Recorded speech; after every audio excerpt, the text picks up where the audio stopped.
जय सद्गुरु ब्रह्मराज की जय। गुरवे सर्वलोकानां विषजेवरोगिणां निधये सर्वविद्यानां శ్రీదక్షిణామూర్తి పరబ్రహ్మణే నమః. మా మద్గురుదేవులు సమరసానంద నరసింహమూర్తి నాయన గారికి ద్వాదశ నమస్కారములు చెప్పుకుంటూ ఆది శంకరాచార్య వారు రచించినటువంటి శివానంద లహరి నుంచి ఈరోజు 70, 71, 72, 73 శ్లోకాలు విచారణ చేద్దాము. 70వ శ్లోకము. అర్హాసి రహసి స్వతంత్ర పూజ్యాం వరివసితం సులభం ప్రసన్నమూర్తిం ఆగణిత ఫలదాయక ప్రభుర్మే జగదాదధికో హృది రాజశేఖరోస్తి. రాజశేఖరుడు ప్రపంచమునందు ఉత్తముడైన ప్రభువులు సదాశివుడు. నా పూర్వపుణ్యవశమున ఆ మహాదేవుడు నా హృదయములో ఉన్నాడు. ఆ మహాత్ముడు భక్త సులభుడు, ప్రసన్నమూర్తి. ఆయన సమస్త పుణ్య ఫలితాలను ప్రసాదిస్తాడు కనుక నేను ఆయనను స్వతంత్రంగా బయట కానీ లోపల కానీ ఆరాధించవచ్చును అని మన ఆదిశంకరాచార్య వారు అంత ఢంకా మోగించి చెప్తున్నారంటే, బయట కానీ లోపల కానీ ఆరాధించవచ్చు అంటే, బయట అంటే మనము దేవతా విగ్రహారాధనలు, గుళ్ళు, గోపురాలు అని పూజిస్తూ ఉంటాం. మరి లోపల ఎలాగ ఆరాధిస్తాడు అనేది ఒక గురుముఖత ఆదిశంకరాచార్య వారు తెలుసుకున్నారు. కాబట్టి బయట ఉన్నది లోపల ఉన్నది, లోపల ఉన్నది బయట ఉన్నది, అది ఎట్లాగనేది గురు మర్మమై ఉన్నదనమాట. అది రహస్యమేమి కాదు, తెలుసుకుంటే అంత కంటికి ఎదురుగానే కనబడుతూ ఉన్నది. ఈ పంచభూతాలను ఆధారం చేసుకొని సర్వప్రపంచము జగత్తుగా వెలుగొందుతుంది. ఈ మానవ శరీరం జగత్తుగా ఉండి సర్వ పంచభూతాలను ఆధారం చేసుకొని ఆత్మ అనేది ఈ శరీరంలో వెలుగొందుతున్నది. బయట ఏవైతే ఉన్నాయో కంటికి కనబడేవి లోపల కంటికి కనబడకుండా ఉన్నవి. లోపల కంటికి కనబడేది త్రినేత్రానికి బయట కనబడకుండా ఉన్నదన్నమాట. అది బయట కనబడదు, లోపల కనబడదు. బయట కనబడే వస్తువులే లోపల కనబడవు. కాకపోతే ఒక్క దేహం అనేది మాత్రము తెలియపడుచున్నది. లోపల అంతర్ముఖంగా అంతర్యామి అనేది ఇంతకుముందు చెప్పుకున్నాము. దాన్ని తెలుసుకోవాలన్నమాట జ్ఞానం ద్వారా. అప్పుడు జ్ఞానాదేవత కైవల్యం. ఆ దేవత ఏదైతే ఉన్నదో జ్ఞాత ద్వారా అది తెలియబడుతుందన్నమాట. అని స్వతంత్రంగా బయట కానీ లోపల కానీ ఆరాధించవచ్చు. స్వతంత్రంగా అంటే తనకి స్వతంత్రుడయ్యే ఉన్నాడనమాట అందరూ. మన ఇంట్లో వస్తువు మనకు ఎలాగైతే స్వతంత్రమై ఉన్నదో అట్లాగా నీరు మనం ఎలాగైతే స్వతంత్రంగా వాడుకుంటున్నామో, గాలిని ఎలాగైతే స్వతంత్రంగా వాడుకుంటున్నామో, అట్లాగే ఇత్యాది పంచభూతాలని కూడా ఎలాగైతే స్వతంత్రంగా వాడుకుంటున్నామో అట్లాగే ఆయనను స్వతంత్రంగా బయట కానీ లోపల కానీ ఆరాధించవచ్చునని చెప్తున్నారన్నమాట. ఆరాధించవచ్చునంటే ఆయన ఆత్మస్వరూపుడై 6 చక్రాల్లో కిందకి దిగి వచ్చాడనమాట. ఈ కిందకి దిగిన దాన్ని అవరోహణ అయినటువంటి దాన్ని ఆరోహణ రూపంలో తెలుసుకొని తాను అన్నిటికీ అధిగమించే ఉన్నాడన్న ఒక జ్ఞానం అనే విషయం జ్ఞానం ద్వారా తెలుసుకోవలసి ఉన్నదనమాట. అంతేకాకుండా అంతర్బహిత్య సత్సర్వం వ్యాపి నారాయణ స్థిత అని వర్ణిస్తుంది భగవంతుడి మంత్రపుష్పం. అంటే భగవంతుడి దగ్గరికి వెళ్ళాక మంత్రపుష్పం చదువుకోమంటారు. అంటే అంతర్బహిత్య సత్సర్వం వ్యాప్త నారాయణ స్థితం అంటే అంతరంలోనే ఉన్నాడు, బాహ్యంలోనే ఉన్నాడని నారాయణుడిని మంత్రపుష్పం ద్వారా తెలియజెప్తున్నారు. మరి ఎంతమంది దీన్ని తెలుసుకుంటున్నారు? ఒక జ్ఞానంతో ఆలోచించాలన్నమాట. భగవంతుడు లోపల బయట ప్రపంచమంతటా వ్యాపించి ఉన్నాడు కనుక ఎప్పుడు కావాలనుకుంటే అప్పుడు, ఎట్లా కావాలనుకుంటే అట్లా ఆరాధించడం కుదురుతుంది. ఆయనను ఆరాధించడానికి ఎవరితోనూ దేనితోనూ పని ఉండదు. అంటే ఆయనను ఆరాధించడానికి ఎవరితోనూ దేనితోనూ పని ఉండదంటే చాలా ఇది ఆలోచించవలసిన విషయం అనమాట. ఎవరితోనంటే నీ యందు ఉన్నటువంటి దైవ స్వరూపం తెలుసుకోవడానికి ఒక గురుముఖత అవసరమయ్యే ఉన్నది. కానీ తెలుసుకున్న తర్వాత ఆరాధించడానికి ఇంకా ఎవరితో దేనితో పని ఉండదు అన్నమాట, యథార్థం తెలుసుకున్నాక. అట్లాగే 71వ శ్లోకము. ఆరూఢ భక్తి గుణకుంచిత భావచాపాం యుక్తై శివస్మరణబానకై నరమోఘై నిర్జచ్య గిల్బిషరిపూన్ విజయీ సుధీంద్ర సానందమతహితి సుస్థిర రాజ్యలక్ష్మీ. మిక్కిలి బుద్ధిమంతుడైన మానవుడు సుస్థిరమైన భక్తి అనే అల్లె త్రాటితో అంతఃకరణ అనే ధనస్సును వంచి నిరంతర శివనామస్మరణ అనే అమోఘమైన బాణముల సమూహములతో పాపాలనే శత్రువులను సమూలంగా నశింపజేసి పరమానందంతో సుస్థిరమైన మోక్ష సామ్రాజ్య లక్ష్మిని పొందుతున్నాడు. అట్లాగే సృష్టిలో 84 లక్షల జీవరాశులు ఉన్నాయి. అన్నింటిలో ఏ ఒక్కదానికి లేని అతి విలువైన దానిని ఒక మానవుడికి మాత్రమే ఇచ్చాడు భగవంతుడు. అదే బుద్ధి. అది ఈ పని చేయవచ్చు, ఇది చేయకూడదు, ఇది మంచి, ఇది చెడు అనే వివేకాన్ని మనకు కలుగజేస్తుంది. అయితే ఆ బుద్ధిని సక్రమంగా మంచిగా వినియోగించుకునేవాడే బుద్ధిమంతుడు. అతడు నిజమైన కర్తవ్యాన్ని నిర్ణయించుకొని తద్వారా తాను పొందవలసిన దానికోసం ప్రయత్నిస్తాడు అని సూచిస్తున్నారు జగద్గురువులు ఆదిశంకరాచార్యుల వారు. ఇక్కడ కూడా మనకు చెప్తున్నారు, నిజమైన కర్తవ్యాన్ని నిర్ణయించుకొని, నిజమైన కర్తవ్యము మానవ దేహము ధరించి ఉన్నటువంటి వాడు ఎవడు, వాడిని తెలుసుకోవడం నిజమైనటువంటి కర్తవ్యము అని ఈ శ్లోకం ద్వారా మనకు చెప్తున్నారు. అంతేకాకుండా లోకంలో బయట కనిపించే శత్రువుల బారి నుండి తప్పించుకోగలం, కానీ నిరంతరం మనలో ఉండే శత్రువులు, అంతర్శత్రువులు ఉన్నారు. అవి ఏంటంట? కామ, క్రోధ, లోభ, మోహ, మదమాశ్చర్యములనే అరిషడ్వర్గములు, అష్టమదాలు, ఈష్ణత్రాలు ఇవన్నీ కూడా నశింపజేసుకోవాలని మనం చేయవలసిన ప్రధానమైన పని. ఈ శత్రువులను మనం తప్ప మరెవరు కూడా శిక్షించుకోలేరు. అంటే బయట ఉన్నటువంటి శత్రువుల కన్నా అంతరంగంలో ఉన్నటువంటి శత్రువులు మనమే శిక్షించుకోవాలని చెప్తున్నారు.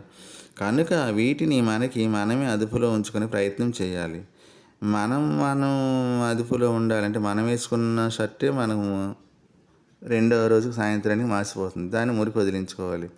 మరి ఇంద్రియాలకు పట్టిన మురికిని వదిలించాలంటే ఎట్లా? ఆ మార్గం ఎలాగైనది? ఇదంటే ఓ షర్ట్ అనేది దుస్తులు వస్తురూపేణ కనబడుతున్నాయి కాబట్టి ఏదైనా మలినం కనబడినప్పుడు దాన్ని వదిలించుకుంటాం. కానీ మన అంతర్ముఖమైనటువంటి అంతరంలో ఉన్నటువంటి వాటిని ఎలా వదిలించుకోవాలి? దానికి సూత్రప్రాయం ఉన్నదన్నమాట. ఆ మనస్సు ద్వారా ఎవరైతే తన స్వస్వరూపాన్ని నేనెవరిననే దాన్ని ఎవరైతే ఎరిగారో, ఆ ఎరిగిన దానికి బ్రహ్మ విద్యను ఎవరైతే బోధిస్తూ ఉన్నారో, ఆ బ్రహ్మ విద్య వినడం వల్ల ఏదైతే వింటున్నదో అది అరిషడ్వర్గాల యందు, అష్టమదాల యందు మక్కువ చూపుదనమాట.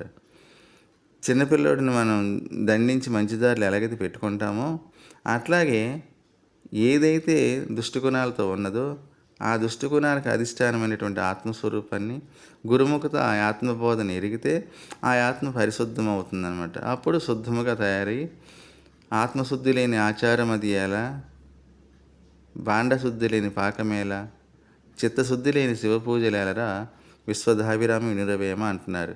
ఆత్మశుద్ధి అవ్వాలంటే ఎట్లాగవుతుంది? దీని మార్గము అదే అయి ఉన్నదనమాట.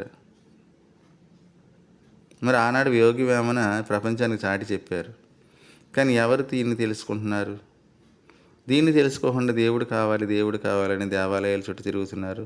సర్వప్రపంచమంతటా తిరుగుతున్నారు. ఈ తిరిగేవాడే దేవుడు అని తెలుసుకున్నటువంటి వాడికే మొత్తము కూడా అరిషడ్వర్గాలు అనేవి ఆ బుద్ధి ఆ ఆత్మయందు ప్రవేశపెట్టి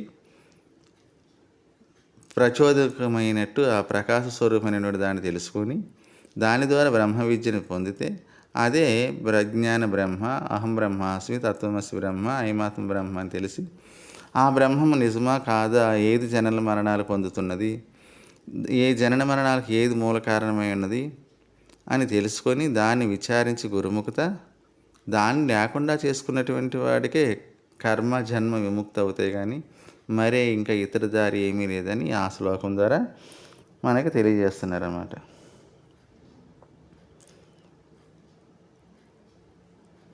డెబ్బై రెండవ శ్లోకము.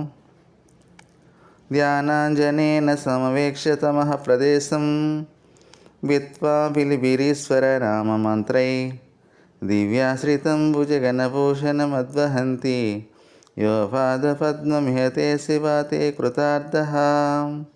ఓ శివ, శంకర, నిధులను వెతికేవాడు తన కళ్ళకు అంజనాన్ని పూసుకొని నిధులున్న ప్రదేశాన్ని కనిపెడతాడు. ఆ నిధులను రక్షించే దేవతలను మంత్రముల ద్వారా సర్పరూపాలుగా వశం చేసుకొని ఆ నిధులను తీసుకుపోతాడు. అట్లాగే నీ భక్తుడు ధ్యానమనే అంజనం సహాయంతో నీ పాదపద్మాలనే పెన్నిధిని కనుగొంటాడు. నీ నామమంత్రంతో జీవితాన్ని మహాబలిగా సమర్పించి దేవతలందరికీ ఆశ్రయనీయుడైన పాములని ఆభరణాలుగా ధరించిన సదాశివుని పొందినవారు కొందరు ఈ లోకంలోనే తమ పుట్టుకను సార్థం చేసుకుంటున్నారు. లోకంలో ఉండే కొంతకాలానికి తరిగిపోయే నిధుల కోసం తాపత్రయపడి జీవితాన్ని వృధా చేసుకోకుండా పరమేశ్వరుని పాదాలనే శాశ్వతమైన పెన్నిధి కోసం కృషి చేసి జన్మ పరంపర నుండి బయటపడే ప్రయత్నం చేయాలి. మరి లోకంలో ఉండే కొంతకాలానికి తరిగిపోయే నిధుల కోసమే మానవుడు తాపత్రయపడుతున్నాడు. కానీ అలాంటి జీవితము శాశ్వతము కాదని, అలాంటి జీవితాన్ని వృధా చేసుకోకుండా పరమేశ్వరుని పొందాలనే శాశ్వతమైన పెన్నిధి కోసం కృషి చేసి జన్మ పరంపర నుండి బయటపడే ప్రయత్నం చేయాలని జగద్గురువులు చెప్తున్నారు. మరి నిధులు ఎక్కడన్నా సరే, ఏమన్నా సరే భూమిలో తవ్వితే దొరుకుతాయని ఆశతో తవ్వుతారు. కానీ ప్రయత్నించగా దాన్ని ఎలాగైతే సాధిస్తాడో భగవంతుడు కూడా ఈ ప్రపంచంలోని నీ శరీరంలో ఉన్న సర్వత్రా నిండి నిబిడీకృతమైనటువంటి దాన్ని తరచుగా నీ యందు అది ప్రతిష్ఠితమై ఉన్న దాన్ని తెలుసుకోవడమే. యథార్థమైనటువంటి భూమిలో ఎన్ని కన్నులు అయితే ఉన్నాయో నీ శరీరంలో కూడా ఇవన్నిటికీ అధిష్టానమైనటువంటి దేవుడు కొలువై ఉన్నాడు. దీన్ని తెలుసుకోవడమే ముఖ్యముగా శివానంద లహరి యొక్క ప్రాముఖ్యత అన్నమాట. చాలా అర్థాలు చెప్పారు. మరి ఓ శివశంకర, నిధులను వెతికేవాడు తన కళ్ళను అంజనాన్ని పూసుకొని నిధులున్న ప్రదేశాన్ని కనిపెడతాడు. ఆ నిధులను రక్షించే దేవతలను మంత్రముల ద్వారా సర్పరూపాలుగా వశం చేసుకొని ఆ నిధులను తీసుకుపోతాడు. ఇప్పుడు నిధులు ఎక్కడన్నా ఉన్నాయంటే అక్కడ సర్పాలు కాపలాగా ఉంటాయని మనం పూర్వం కథల్లో విన్నాము, మీడియా ద్వారా చూసాము, సినిమాల ద్వారా. ఆ మాంత్రికుడు ఏం చేస్తాడు, ఆ పాముల యొక్క మంత్రాలని ద్వారా సర్పరూపాలను వశం చేసుకొని ఆ నిధులను తీసుకుపోతాడని. అట్లాగే నీ భక్తుడు ధ్యానమనే అంజనం సాయంతో నీ పాదపద్మాలని పెన్నిధిని కనుగొంటాడు. నీ నామమంత్రంతో జీవితాన్ని మహాబలిగా సమర్పించి దేవతలందరికీ ఆశ్రయనీయుడైన పాములనే ఆభరణాలకు ధరించిన సదాశివుని పొందినవారు కొందరు ఈ లోకంలోనే తమ పుట్టుకను సార్థకం చేసుకుంటున్నారు.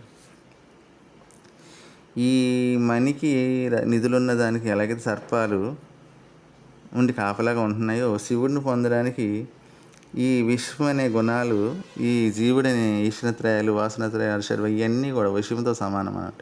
విషయేంద్రియాలు శబ్దస్వర స్వరూప రసగంధాల ద్వారా ఎవరైతే బాహ్య ప్రపంచంలో పరిగెడుతున్నాయో ఆ విషయేంద్రియాలు విషముగా మారి తన దైవత్వాన్ని తెలియకుండా జీవత్వానికే కట్టుబడిపోయి ఉండి దైవత్వం కోసం వెతుకులాడుతూ ఈ జీవత్వంలోనే మరణించినటువంటి వాడికి మళ్ళీ జన్మలు తప్పవని చెప్తున్నారు పూర్వము భగవద్గీతలో కూడా.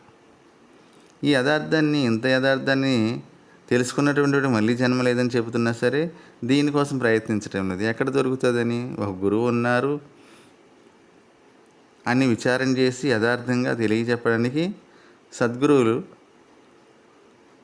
తమ యొక్క నిజస్వరూపాన్ని తెలపడానికి ఉన్నారు. అట్లాగే 73వ శ్లోకము. పూదారతాముదవః ద్యదపేక్షయా శ్రీ భూదార ఏవ కీమదస్సుమతే లవస్య కేదారమాకలిక ముక్తి మహాదీనం పాదారవింద భజనం పరమేశ్వరస్య. ఓ మంచి బుద్ధి గలవాడా, శ్రీదేవి భూదేవులకు భర్త అయిన శ్రీ మహావిష్ణువే ముక్తి అనే మహా ఔషధానికి నిలయమైన పరమశివుడి పాదాలని చూడడం కోసం వరాహ రూపాన్ని ధరించాడు. కనుక నువ్వు కూడా మహిమాన్వితమైన ముక్తి అనే గొప్ప ఔషధానికి పంటభూమి అయిన సదాశివుడి పాదార విందాలను ఆరాధించి తరించు అని చెప్తున్నారు. ఏంటంటే మహాశివుడిని చూడడానికి పరమేశ్వరుడు వరాహావతారం ఎత్తి ఆ మహాలింగాన్ని భూమి వైపు తవ్వుకుంటూ వెళ్ళి దర్శనం మొదలు ఎక్కడుందని చూడడానికని ప్రయత్నించాడు మహావిష్ణువు. అంటే మహావిష్ణువు కన్నా అధికమైనటువంటి వాడు శివుడు,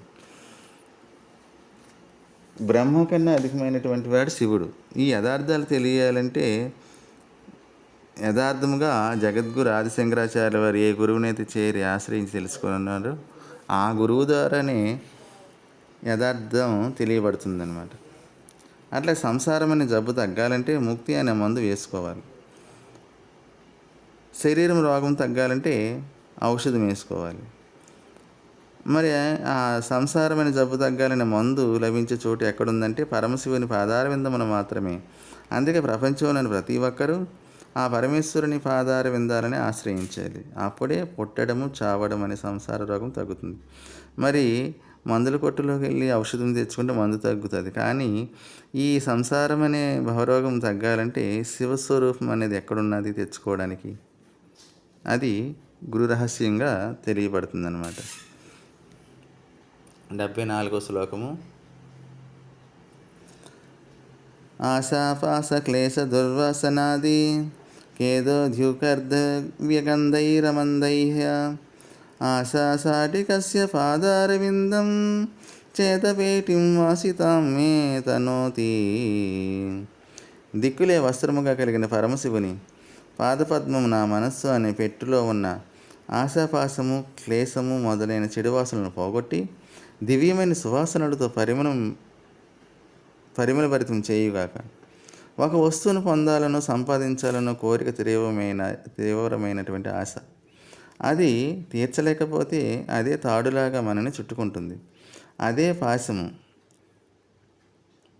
మనసు చుట్టుకున్న ఆ తాడు కారణంగా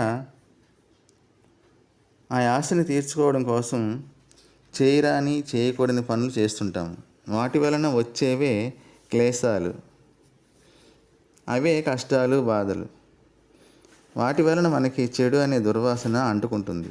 ఆ దుర్వాసన పోవాలంటే పరమేశ్వరుని పాదపద్మాల సుగంధాన్ని పూసుకుంటే సరిపోతుంది.